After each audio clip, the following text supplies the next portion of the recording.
Hello everyone and welcome back. So बेटा आज वाली वीडियो के अंदर आर्टिकल राइटिंग की कंप्लीट बात मैं करने वाला हूँ। सीबीएसई का करेक्ट फॉर्मेट क्या है, कितने पैराग्राफ्स के अंदर लिखना होता है, बॉक्स बनता है या नहीं बनता, वो सारी कंप्लीट बात मैं आप लोगों से करने वाला हूँ। तो चलिए जनाब, अगर मैं क्लास 12th इंग्लिश की बात करता हूँ, सीबीएसई के पेपर की बात करता हूँ, तो आर्टिकल राइटिंग का क्वेश्चन हमें 6th नंबर पे देखने को मिलता है। और हमेशा ध्यान रखना, हमें आर्टिकल राइटिंग और रिपोर्ट राइटिंग के बीच में जो है यहाँ पे चॉइस मिलती है।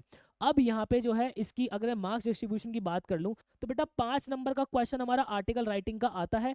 आज वाली वीडियो के अंदर प्रॉपर आर्टिकल राइटिंग करेंगे, रिपोर्ट राइटिंग में एक अलग वीडियो के अंदर आपको समझाने वाला हूँ। तो देखना बेटा 5 नंबर का जो आर्टिकल राइटिंग है किस तरीके से डिस्ट्रीब्यूट होता है। करेक्ट फॉर्मेट बनाने का आपका जो है वो 1 नंबर आपका होता है। आपके ऑर्गेनाइजेशन ऑफ आइडियाज का जो है वो 1 मार्क्स होता है। जो कंटेंट आपको दिया होता है, इनफैक्ट मतलब कि आपके जो क्यूज आपको गिवन होते हैं वो आपने अच्छी तरीके से लिखे हैं या नहीं लिखे, उसके 2 मार्क्स होते हैं। प्लस आपके ग्रामर और स्पेलिंग का 1 मार्क्स जो है आपका इसके अंदर हमें मिलता है। इस तरीके से मार्क्स आपके डिस्ट्रीब्यूट होते हैं। अब जरा मैं आप लोगों को ऑफिशियल इसका जो फॉर्मेट है उसकी बात कर लेता हूँ। सबसे पहली चीज, ये जो आप बॉक्स देख रहे हो यहाँ पे, ये नीचे की जो लाइन है जो हमारी मार्किंग स्कीम है इस बार 2025-26 की, उसमें ये बात लिखी हुई है कि article is not boxed. Article box के अंदर नहीं बनता। ये जो बॉक्स है यहाँ पे बस एक क्लियर इलस्ट्रेशन करने के लिए आपको जो दर्शाया हुआ है, इस बात को प्रॉपर ध्यान रखना। आर्टिकल के अंदर बॉक्स नहीं बनता। अब चीजें कैसे ध्यान रखनी है, सबसे पहले ऊपर आता है हमारा टाइटल, फिर आती है उसके जस्ट नीचे बाय लाइन। ठीक है, इसी पूरी बात को यहाँ पे कॉज एंड इफेक्ट्स, ये सारी बात क्या लिखी है उसको मैं क्लियर शब्दों के अंदर आपको समझाना चाहता हूँ। ये होता है हमारा इस तरीके से आंसर शीट। ठीक है, जब भी हम आर्टिकल राइटिंग करते हैं बेटा तो सबसे ऊपर आता है अपना टाइटल। टाइटल थोड़ा सा आई कैचिंग होता है हमारा। ठीक है, तो आप इसको कैपिटल्स के अंदर लिख सकते हो और उसके ऊपर एक बार और पेन चला सकते हो ताकि थोड़ा सा बोल्ड हो जाए। ठीक है, उसके जस्ट नीचे वाली लाइन के अंदर आती है हमारी बाय लाइन। बाय लाइन क्या होती है बेटा, आपका नाम वहां पे लिखना होता है, प्लस आपकी डेजिग्नेशन आपको जो है वो लिखनी होती है। हमेशा ध्यान रखना, यहाँ पे आपको ऑफिशियली इस बार ये बोला हुआ है कि अगर आपकी डेजिग्नेशन आर्टिकल के अंदर नहीं गिवन है कि आपकी डेजिग्नेशन क्या है, तो आप जो है एक इमेजिनरी डेजिग्नेशन आप चूज कर सकते हो। अभी मैं आपको क्वेश्चन भी लूंगा और वो भी मैं आपको बताऊंगा। तो यहाँ पे देखो उसने बोला है कि इमेजिनरी जो डेजिग्नेशन है आपको यूज करनी है। देन उसके बाद आप एक लाइन छोड़ोगे, यहाँ ऊपर हमें कोई भी लाइन नहीं छोड़नी, फिर एक लाइन छोड़नी है। हमें जो है वो 3 से 4 पैराग्राफ्स के अंदर जो है हमारी आर्टिकल राइटिंग जो है वो करनी होती है। हमेशा ध्यान रखना, जो अपना पहला पैराग्राफ होता है बेटा वो हमारा इंट्रोडक्शन का होता है। इंट्रोडक्शन का मतलब जो भी जिसके ऊपर आप आर्टिकल लिखोगे, जिस भी टॉपिक के ऊपर, वही टॉपिक से उठा के आप यहाँ पे जो है पहला अपना क्या कहते हैं पैराग्राफ लिखोगे। अब वो पहला पैराग्राफ जो है आपको क्वेश्चन के अंदर से ही मिल जाता है, उसको थोड़ा सा एक्सटेंड करके आप जो है वो लिख देना। ठीक है, देन उसके बाद जो पैराग्राफ 2 होता है वही उसकी मेन बॉडी होती है। ठीक है, उसके अंदर जो है अगर आपके दिमाग में उस टॉपिक को लेके कोई फैक्ट्स आ जाती है, कोई फिगर्स आ जाते हैं, कोई प्रूफ्स आ जाते हैं तो लगा देना, अदरवाइज नहीं भी लगाओगे तो कोई दिक्कत नहीं है। लेकिन आपको जो ध्यान रखना है वो हमेशा ध्यान रखना है, जो भी प्रॉब्लम होगी उसका कारण क्या है, क्या कॉज है, किस वजह से वो चीज हो रही है, प्लस उसका इफेक्ट क्या पड़ रहा है। ठीक है, उसका क्या इंपैक्ट पड़ रहा है ये हमें लिखना है। और उसी के अंदर उसके एडवांटेजेस, अगर देखो हमारा आर्टिकल जो है पॉजिटिव नोट पे जा रहा है तो आप एडवांटेजेस पे ज्यादा फोकस मारोगे। अगर हमारा आर्टिकल नेगेटिव टोन के अंदर चल रहा है तो डिसएडवांटेजेस पे थोड़ा फोकस मारोगे। और आप चाहो तो दोनों को भी लिख सकते हो।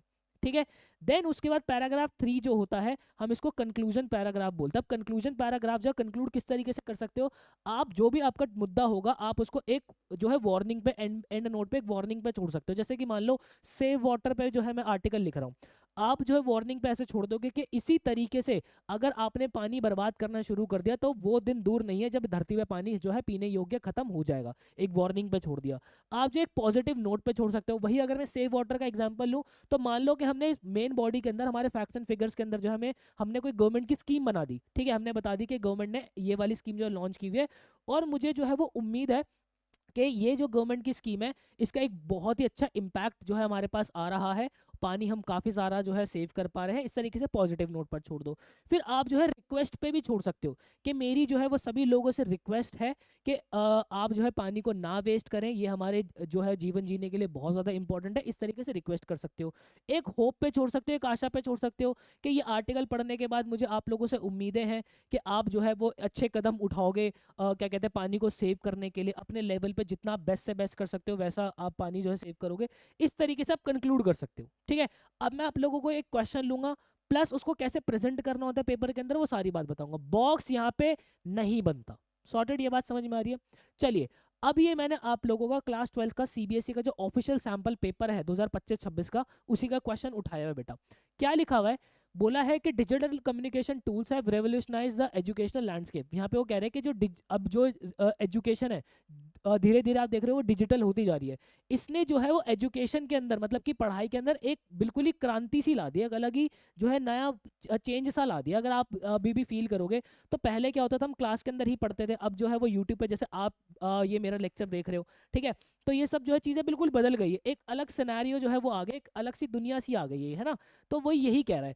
अब यहाँ पे वो कह रहा है कि the introduction of online learning platforms, वो कह रहे हैं कि जो ऑनलाइन लर्निंग प्लेटफॉर्म्स आए हैं, वर्चुअल क्लासरूम्स आई है, ठीक है, और जो इंटरेक्टिव टूल्स आए हैं, उसने एजुकेशन को ज़्यादा जो है एक्सेसिबल बना दिया और एंगेजिंग बना दिया है, ठीक है। ध्यान रखना यहाँ पे टोन उसने कैसा दे दिया कि ये जो अब बात हुई है, ये जो प्रॉब्लम तो नहीं बोलूंगा, खैर ये जो भी चीज़ हुई है उसका एक पॉजिटिव इंपैक्ट हमें पड़ रहा है। तो दिमाग के अंदर एक चीज़ आनी चाहिए कि मुझे जो आर्टिकल लिखना है ना वो कहीं ना कहीं पॉजिटिव टोन के अंदर लिखना बाबा। आगे देखो क्या बोला है, आपका नाम बोला कि आप कौन हो, नूरन शेख हो, ठीक है, आप नूरन शेख हो, लेकिन आपकी डेजिग्नेशन डेजिग्नेशन अच्छा इन्होंने दी है, क्या बोला है, write an article for the monthly magazine edition the progressive educator and discuss the role of digital communication in education. अच्छा, इसके अंदर जो है नूरन शेख की अभी डेजिग्नेशन नहीं दी, बस उन्होंने ये बोल दिया कि हमें आर्टिकल लिखना है कहाँ पे, इस मैगजीन के अंदर, ठीक है, प्रोग्रेसिव एजुकेटर करके एक जो मैगजीन है, इसके लिए हमें जो है वो लिखना है, और आपको जो है अपने आइडियाज के अंदर लिखना है, और ये जो क्यूज हमें गिवन है, ये क्यूज हमें जो इसके अंदर यूज करना है। क्यूज क्या क्या है, स्टूडेंट्स की इंगेजमेंट के ऊपर हमें बात करनी है कि स्टूडेंट्स इंगेज हो रहे हैं या नहीं हो रहे हैं, क्योंकि देखो पॉजिटिव टोन के अंदर है तो मेरे दिमाग के अंदर आएगा कि मैं इसको पॉजिटिवली लेके चलूंगा कि स्टूडेंट जो है वो इंगेज बहुत ज़्यादा हो रहे हैं, ठीक है। एजुकेशन की एक्सेसिबिलिटी जो है बढ़ गई है, क्योंकि पॉजिटिव टोन के अंदर लिखना है तो मैं इसको लिखूंगा कि हाँ भाई एजुकेशन की एक्सेसिबिलिटी जो है बढ़ गई है। फिर उसके बाद टीचर और स्टूडेंट्स के रोल की बात करूंगा, फिर उसके बाद इसका आउटकम क्या रहा है वो मैं बात करूंगा। ये 4 क्यूज जो है अपने को वो इस्तेमाल करने बेटे, बात समझ में आ गई। चलो अब जरा एक एक करके समझने की कोशिश करेंगे। हमें नूरन शेख की जो है यहाँ पे डेजिग्नेशन नहीं गिवन है, तो जो है वो इमेजिनरी डेजिग्नेशन में कैसे बना सकता हूँ उसकी भी बात करेंगे। देखो बेटा, पेपर के अंदर इस तरीके से आपको जो है एक पेज मिलेगा, ठीक है। अब ध्यान रखना क्योंकि यहाँ पे ये जो चीजें हैं ये तो टाइप हो रखी है, ये टाइप होने के बाद आपका एक पेज के अंदर आ रहा है।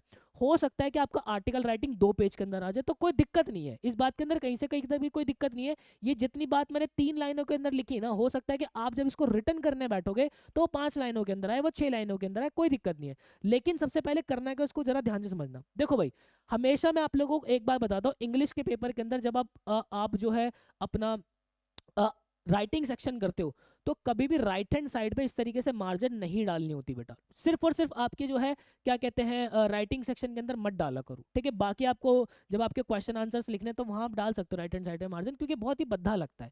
देखो भाई, सबसे पहले स्टार्टिंग के ऊपर हमें हेडिंग लिखनी है, हमने क्या लिखा, the role of digital communication in education. Simple सा, वहीं से जो है वो मैंने क्वेश्चन में से उठा लिया कि भाई डिजिटल कम्युनिकेशन का एजुकेशन में क्या रोल है। अब उसके बाद बाय लाइन लिखी, जस्ट उसके नीचे और सेंटर लाइन करके लिखनी होती है हमें। ये बाय लाइन मैंने लिख दी नूरन शेख, कॉमा मैंने यहाँ पे जो है वो पोस्ट डाल दी हेड एडिटर, क्या डाल दिया, हेड एडिटर डाल दिया मैंने, इमेजिनरी डाल दी इस तरीके से। फिर मैंने एक लाइन डाली। अब यहाँ पे ये जो मेरा पैराग्राफ है बेटा, ये है मेरा इंट्रो। यहाँ पे सबसे पहले मैं इसका इंट्रो दूंगा। मैंने क्या देखो, क्वेश्चन पढ़ना वापस से, मैंने उसी क्वेश्चन को फेर बदल करके अलग भाषा के अंदर लिख दिया बस। यहाँ पे उन्होंने बोला था कि डिजिटल कम्युनिकेशन ने रेवोल्यूशनाइज कर दिया है एजुकेशनल को, एजुकेशन लैंडस्केप को। इसी बात को देखो मैंने क्या लिखा, digital communication tools have change the way education works today. Digital communication के जो टूल्स हैं, एजुकेशन जिस तरीके से काम पहले करती थी अब वो बिल्कुल बदल चुकी है। उसी बात को अलग तरीके से लिखा, ऑनलाइन लर्निंग प्लेटफॉर्म्स जैसे कि virtual classroom, interactive apps have made learning more interesting and effective. देखो उसी की आगे वाली लाइन को और अलग तरीके से लिख दिया कि भाई the introduction of online learning platforms, virtual classroom and interactive tools had made education more accessible engaging. उसी को मैंने अलग तरीके से जो है प्रेजेंट कर दिया, ठीक है। अब चाहो तो डायरेक्ट वो लाइन भी उठा के जो है इंट्रोडक्शन की उठा के सीधी की सीधी लाइन भी लिख सकते हो, कहीं से कहीं तक भी कोई दिक्कत नहीं है। देखो भाई आगे बोला मैंने क्या बोला, जिसकी वजह से स्टूडेंट्स जो है वो फोकस हो पाते ज्यादा और एक्टिव हो पाते पढ़ाई को लेके, ठीक है। क्योंकि मुझे पॉजिटिव नोट पे लिखना था इसलिए मैंने चीजों को पॉजिटिव नोट पे इंट्रो दे दिया। अब उसके बाद यहाँ पे जो मेरी मेन बॉडी आती है, यहाँ पे ये अपना पैराग्राफ 2 जो है बेटा ये मेन बॉडी के अंदर आता है। और हमेशा ध्यान रखना ये जो मेन बॉडी होती है आपकी, यहाँ पे मैं इसको चेंज भी करना चाहूंगा थोड़ा सा, कि आप यहाँ पे मैंने एक बात लिखी हुई कि आप इसको 2 पैराग्राफ के अंदर लिख सकते हो। ठीक है, 2 पैराग्राफ के अंदर कैसे लिख सकते हो, जैसे कि ये तो मेरा एक बड़ा पैराग्राफ मैंने एक के अंदर लिख दिया, मैं इसी बात को देखो, इसी बात को थोड़ा सा तोड़ के 2 पैराग्राफ में भी लिख सकता था। ये मेरा जो है ये मेरा बॉडी हो गया, यही मेरा क्या हो गया बॉडी। और सेम बात है, बस दोनों के अंदर सेम बात है। क्या बात है देखो जरा ध्यान से समझना। ठीक है, यहाँ पे क्या बोला है कि digital communication has also increase students engagement by using videos, quizzes and live discussion. कि भाई डिजिटल कम्युनिकेशन ने जो है स्टूडेंट्स की इंगेजमेंट जो है वो बढ़ा दी है। किस वजह से, कि भाई बच्चा जो है वीडियोज इस्तेमाल करता है, क्विज इस्तेमाल करता है ना, लाइव डिस्कशन इस्तेमाल करता है। अब यहाँ पे ये मेरा जो है वो क्यू का पहला पॉइंट था कि स्टूडेंट्स की इंगेजमेंट जो है बढ़ गई है। ठीक है, और इसने क्या इंप्रूव कर दिया, इसने इंप्रूव कर दिया एक्सेसिबिलिटी ऑफ एजुकेशन। ठीक है, स्टूडेंट्स की जो एक्सेसिबिलिटी है पढ़ाई को लेके वो भी थोड़ी सी अब जो है वो बहुत ज्यादा बढ़ गई है। उसी बात को मैंने थोड़ा सा एक्सप्लेन कर दिया कि भाई स्टूडेंट्स जो है वो रिमोट एरिया से भी जो है क्लासेस अटेंड कर सकते हैं, स्टडी मटेरियल का एक्सेस ले सकते हैं and learn at their own pace, अपनी अपनी स्पीड से जो है वो पढ़ाई कर सकते हैं। ये बात समझ में आ गई। फिर मैंने आगे लिखा this has reduced many barriers related to distance and time.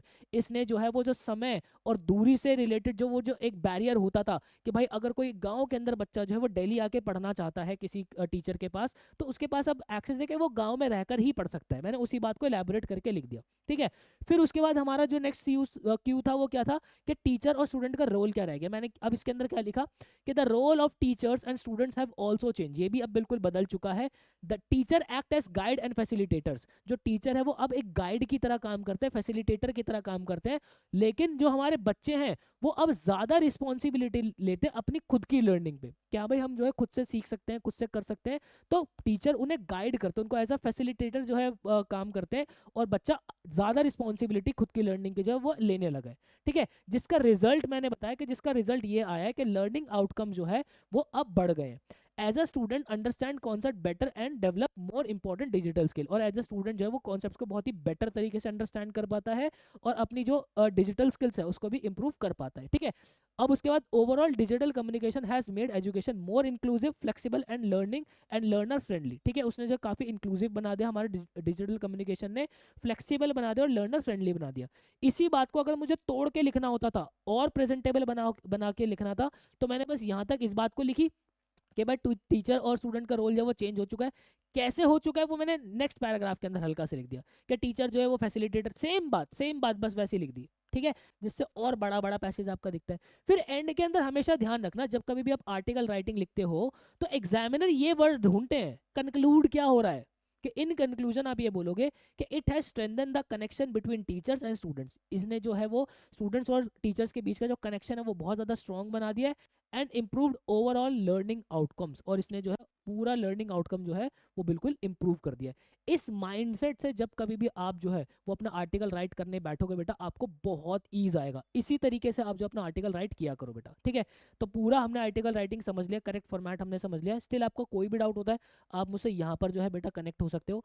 Article writing की प्रैक्टिस के लिए जो क्वेश्चन है प्लस ये जो नोट्स है वो मैं डिस्क्रिप्शन बॉक्स के अंदर आप लोगों के डलवा दे रहा हूँ। आप डिस्क्रिप्शन बॉक्स से जो आर्टिकल राइटिंग के नोट्स ले सकते हो। प्रीवियस ईयर पेपर्स जो है वो मैं आपके डलवा रहा हूँ। आप सारे ही प्रीवियस ईयर पेपर्स के अंदर जो हमारे आर्टिकल राइटिंग के क्वेश्चंस है उसको हाथ से लिख के जरूर जाइएगा, तभी कॉन्फिडेंस आपका जो है बिल्ड होगा। जाते जाते एक हैशटैग बेटा मैं आप लोगों को देने वाला हूँ, दैट इज रियाज ही राज है। क्योंकि ध्यान रखना जब आप बहुत मेहनत करके शाइन करोगे, अपने ड्रीम कॉलेजेस तक पहुंच जाओगे, जिंदगी के अंदर बहुत कुछ अच्छा करोगे, तो लोग आपसे पूछेंगे क्या राज है, तब आप उनको जवाब देना कि मेरी मेहनत मतलब कि मेरा रियाज ही राज है। Thank you so much guys, मिलता है किसी नेक्स्ट वीडियो के अंदर। मुझे दीजिएगा ज़्यादा, till then bye and take care.